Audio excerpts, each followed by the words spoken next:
Hello everybody, this is Robert from Black Belt Gaming. It is January 2014. Happy New Year to everyone. And I just came in the mail yesterday, Dungeon Roll. I could finally get it here in Japan. And this was something that I thought that might be fun for the family, but as some of you know, I also run my own business here in Japan where I teach martial arts and I teach English. And I don't like to use lots of the games that are popular out there in English conversation schools like Jenga and Old Maid or Go Fish. I mean, I do a little bit of that sometimes, but I really like to offer some interesting games to my classes, and sometimes I have to modify the rules a little bit. So I'm going to be looking at this game from two different points of view. Number one is just a regular game for the family, following strictly the rules as they have been written, and then also to see if there is any potential for this to be used in my classes. So I did have a chance to open the box yesterday. I've got the dice here, but we have a Black Belt Gaming exclusive. You will not see this on any other channel. It's really not that big of a deal, but I'm just trying to make it sound exciting. Since I did get it here in Japan, we have the Japanese translations. Here are the leader cards you get with the game. I'm sure there's another official word for these guys, but they have two sides.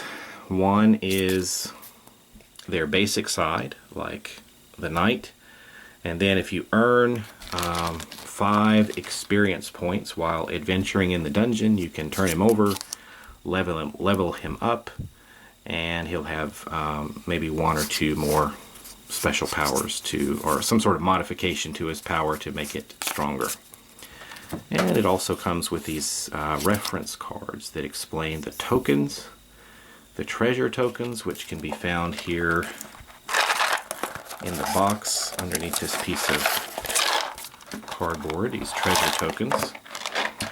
And then this explains how the dice work. For example, the fighter, which is green, can kill any number of green goblins, and the cleric, which is gray, can kill any number of gray skeletons. But normally it's a 1 dice per 1 dice thing, and we'll see how that works soon if you don't know already.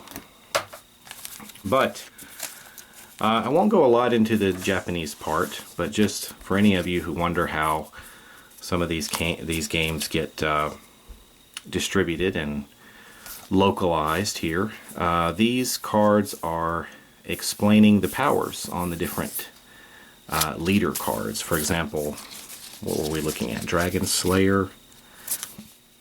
I'm sure we've got him in here. There he is, the knight. He was on the bottom, of course. And then here we go. He levels up to Dragon Slayer. There we go. And then the rule book. I did notice something that was interesting here.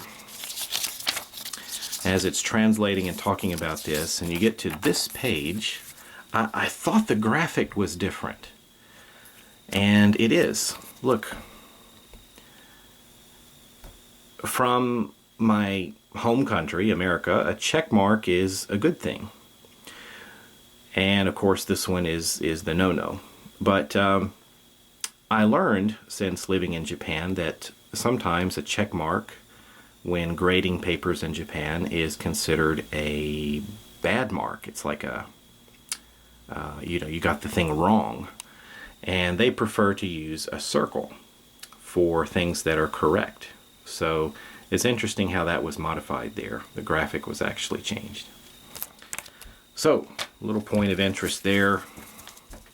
You'll only see on Black Belt Gaming Japan. All right. Well, let's talk about how to play this little game. Well, as you know, my channel was formed around me learning how to play some games and and seeing if they might be good for some of my classes. And so that's what I'm going to be doing today. And I'm just going to pick one of these guys. Why don't we just take the top one? We'll take the knight and see what kind of leadership he can provide to our party. So the idea here, I think, is that we have this knight, and he's wanting to pull together a group of adventurers to follow him into the dungeon and seek fame and glory. So we're going to roll all of these dice and see what kind of fellow adventurers are going to be following our knight into the dungeon. Well, we've got somewhat of a mix. This is a champion. A champion can be used as any other class, so we'll put him at the top. We've got 2 scrolls. We'll save those for a moment. We've got swords here. These are our fighters. And we've got a mage here, a wizard, and a cleric. And so I might be using some of the old school Dungeons and Dragons terminology, such as magic user, cleric, fighter. Scrolls. Scrolls are used to re-roll dice. And I think you can either re-roll these or these black dungeon dice. But I noticed with the knight, he has a special ability here. When forming the party, all scrolls become champions. So maybe that's a more valuable thing to be.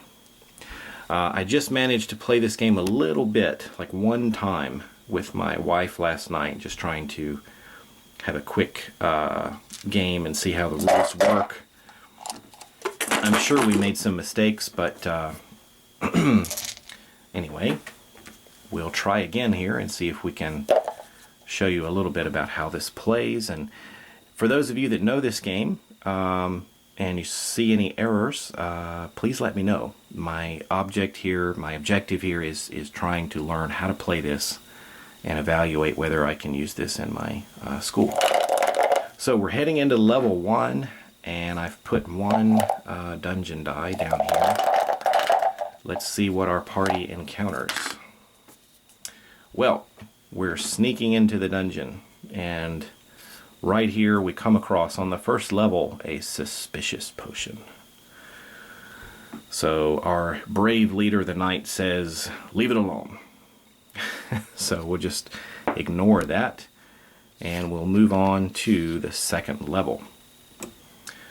So if we were to have used that potion, I think one of our dice, one of our companions here, can drink that, and then it can bring back, what is it, revive any of the dead companions, bring them back, and you can change the dice to anything you want. I'm not sure if the person, let's say our fighter, were to drink this potion. I'm not sure if I could change that fighter and put him back as something else. I don't know if it has to be somebody from the graveyard. Wonder if this will give us any specific advice here. It says, use any party die, including a scroll, to quaff any number of potions. For each potion quaffed, revive 1 party die and choose its face. So I don't really have any party dice to revive over here, so maybe I couldn't use this now. So I guess my question was, could somebody drink it and then, you know, kind of change themselves, like a potion of polymorph self or something? But let me know, for those of you that have some experience with the game. I'm not really sure about that. Heading into level 2.